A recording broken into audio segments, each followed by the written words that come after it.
Hi everyone, मेरा नाम ऋषभ है और आज हम लोग इस वीडियो में बात करने वाले हैं जियो फाइनेंशियल सर्विसेज के बारे में, जिसने अपने क्वार्टर वन के रिजल्ट्स अनाउंस कर दिए हैं अभी हाल फिलहाल मार्केट क्लोजिंग के बाद। और जिस हिसाब से प्राइस का मूवमेंट कुछ दिनों से चल रहा था, मुझे पर्सनली आपको सच बताऊं तो लग रहा था कि स्टॉक के जो क्वार्टर वन के रिजल्ट्स हैं वो निगेटिव आने वाले हैं, लेकिन हुआ है इसका जस्ट अपोजिट। रिजल्ट्स तो बहुत ही ज्यादा प्यारे आ गए। और अगर हम इसके करंट प्राइस की बात करें तो आज भी इसमें थोड़ी हल्की फुल्की सी गिरावट थी और 318-19 रुपए के आसपास बंद हुआ है, क्लोजिंग दिखाई है, जो कि मुझे पर्सनली लगता है कि इस समय इस स्टॉक का प्राइस बहुत प्यारा चल रहा है कंपैरेटिवली। आपको क्या लगता है, आप मुझे जरूर कमेंट बॉक्स में बताइएगा स्टॉक के प्राइस को लेकर, क्योंकि बहुत सारे लोग कहते हैं कि इसका पी बहुत ज्यादा हाई है, ये यहाँ पर डिजर्व नहीं करता, इसे 250, 270, 280 होना चाहिए। बहुत सारे एनालिस्ट भी ऐसा कहते हैं। आगे बात करते हैं कि क्वार्टर वन के नंबर हमारे लिए जानना बहुत ज्यादा जरूरी है। क्वार्टर वन के रिजल्ट्स बताऊंगा, फिर बताऊंगा कि इस जो अभी ये क्वार्टर वन गुजरा है इस क्वार्टर में क्या क्या कंपनी ने कामकाज किया है। क्योंकि पर्सनली बताऊं आपको तो मुझे लगता था कि इसकी बहुत ज्यादा खर्चे हुए होंगे इस समय, क्योंकि इस क्वार्टर वन में जो आया हमारा अप्रैल टू जून का क्वार्टर, बहुत ज्यादा कामकाज इन्होंने किया था, अपने बहुत सारे कामों को आगे बढ़ाया था। तो मुझे पर्सनली लगा था कि एक्सपेंसेस बड़े होंगे, जो कि बड़े भी थे, लेकिन इसके बावजूद रिजल्ट्स बहुत शानदार आए हैं। तो क्वार्टर वन की अर्निंग्स जान लेते हैं फटाफट से। तो रेवेन्यू की अगर हम लोग बात करें तो रेवेन्यू बढ़कर पहुंच चुका है 619.46 करोड़। और रेवेन्यू में अगर आप पाएंगे देखेंगे तो क्वार्टर ऑन क्वार्टर बेसिस पर और ईयर ऑन ईयर बेसिस पर नहीं, क्वार्टरली और ईयरली दोनों बेसिस पर बहुत शानदार सा जंप है। क्योंकि जस्ट इसके प्रीवियस क्वार्टर यानी कि मार्च 2025 में 518 करोड़ का रेवेन्यू जनरेट किया था, जबकि जून 2024 में 418 करोड़ का प्रॉफिट जनरेट किया था, यानी कि लगभग 40% से भी ज्यादा में ईयरली में जंप है रेवेन्यू में, आप देख पा रहे होंगे।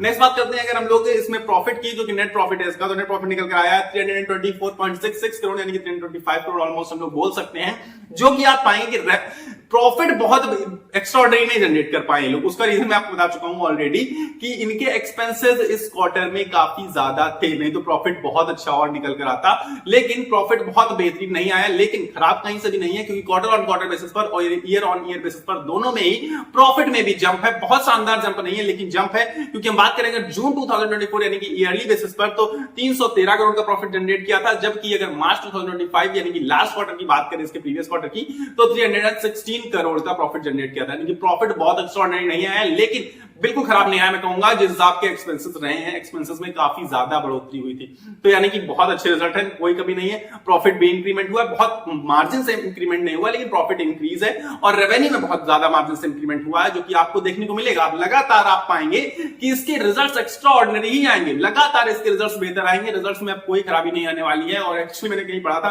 देखा था कि ये जो क्वार्टर वन के रिजल्ट्स हैं तो झांकी है, अगली पिक्चर अभी बाकी, यानी कि क्वार्टर टू का रिजल्ट तो बाकी है भाई। तो बहुत शानदार, जिसके बारे में आपको ऑलरेडी बता चुका हूं, इसके पहले भी बहुत बार वीडियो बनाया है इसके बारे में। तो मैंने आपसे कहा था कि जैसे रिजल्ट्स आएंगे, तो मैं ये नहीं कह रहा हूं खराब आएंगे अच्छे आएंगे, लेकिन जैसे रिजल्ट आएंगे अगला क्वार्टर टू उससे लगभग डबल होने वाला है। आप ये उम्मीद लगाकर चल सकते हैं। उसका रीजन क्या है ये जान लेते हैं, क्योंकि इस क्वार्टर में इसमें क्या क्या हुआ है इस स्टॉक के अंदर, वो जानकारी बहुत ज्यादा जरूरी है आप सभी के लिए। तो सबसे पहले मैं आपको बताना चाहता हूं, इस क्वार्टर में इन्होंने जियो पेमेंट बैंक के सारे शेयर्स बाई बैक कर लिए थे, जो कि इनके एसबीआई के पास जितने भी थे। एसबीआई के साथ मतलब इनका जॉइंट वेंचर था, लेकिन उसे इन्होंने खत्म करके एसबीआई सारे के सारे शेयर्स बाई कर लिए थे। यानी कि अब जियो पेमेंट बैंक पे कंप्लीट जो है कैप्चर कर लिया है कंप्लीट अपने जियो पेमेंट बैंक को, किसने, जियो फाइनेंशियल सर्विसेज वालों ने। अब नेक्स्ट बात बताते हैं, तो आपको बताऊंगा कि 3 म्यूचुअल फंड एनएफओ लाए थे, जिसमें 17,800 करोड़ रुपए भी जमा हुए थे। और इसके बाद तो बड़ी न मान ली, अब तो मार्केट में लिस्ट हो चुके हैं तीनों नए म्यूचुअल फंड, जो कि डेब्ट टाइप म्यूचुअल फंड्स थे।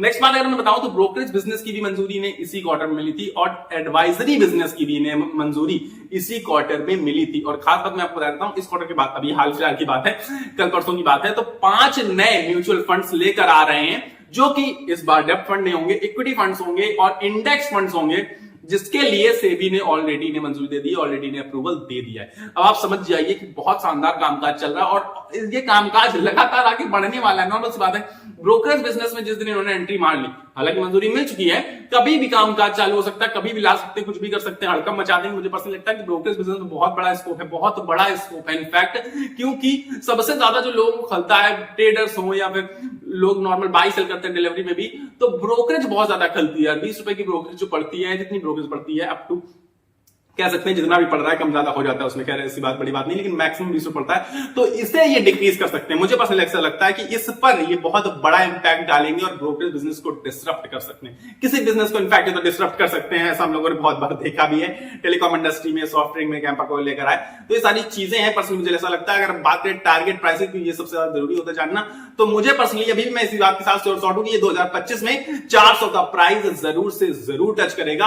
बाकी अगर आप इसका ओवरऑल टारगेट प्राइस जानना चाहते हो तो मुझे पर्सनली लगता है कि आपको मल्टी बैग रिटर्न्स दे सकता है और आगे आने वाले 5 से 10 सालों में ये आपको 2000, 3000, 4000, 5000, इनफैक्ट अगर 10,000 तक भी पहुंच जाए तो एक बहुत बड़ी बात नहीं होगी कोई इनफैक्ट। और जिस हिसाब से इसका कामकाज आगे बढ़ रहा है, जिस हिसाब से आगे इसका रेवेन्यू जनरेट होगा, जिस हिसाब से इसका प्रॉफिट जनरेट होगा, आप जो इसकी एक सिंपल सी प्रॉब्लम नजर आती है जो स्टॉक में मुझे पर्सनली लगता है, हालांकि फाइनेंशियल स्टॉक में हमें पी नहीं देखना चाहिए ज्यादा, पर फिर भी पी बहुत हाई मैं मानता हूं, ठीक है 100 के ऊपर पी चल रहा है ऑब्वियसली, लेकिन वो पी आपको नीचे आता हुआ नजर आएगा जैसे जैसे इसके प्रॉफिट्स और जैसे जैसे इसका रेवेन्यू इंक्रीज होते हुए नजर आएगा आपको आगे आने वाले कुछ क्वार्टर्स में, यानी कि 2 से 3 क्वार्टर में बहुत स्टेबल हो जाएगा इसका कामकाज और बहुत प्यारे प्यारे रिजल्ट आना स्टार्ट हो जाएंगे, यानी कि यहां से आपको रिजल्ट्स में भी आपको रेवेन्यू में और प्रॉफिट में 2 से 3 गुना 10 गुना तक का जंप आगे आने वाले समय में देखने को मिलने वाला है। तो पर्सनली मुझे लगता है कि आपको इस स्टॉक पर नजर बनाकर रखनी चाहिए। और साथ ही साथ मैं आपको एक बात बता देता हूं कि मैं सिविल रजिस्टर्ड नहीं हूं तो मैं आपको बाय सेल कॉल नहीं दे सकता हूं, लेकिन अगर फिर भी आप कोई बाय सेल की कॉल लास्ट कॉल ले रहे हैं तो अपने एनालिसिस के बेसिस पर लीजिएगा